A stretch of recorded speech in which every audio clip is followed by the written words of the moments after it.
এলো বসন্ত বৈরাগী, কিভাবে খাওয়ানো হয় দেখুন।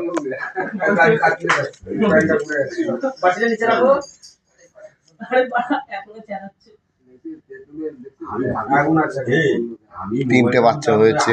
এরা ফল মূল ভালোবাসে এবং কাঁচা জিনিসের মধ্যে চিড়ে ভেজানো, ছাতু, এগুলো খুব ফেমাস ওদের।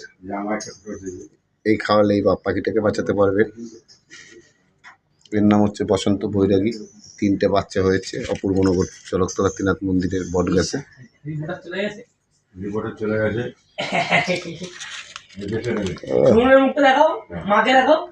দেখাবো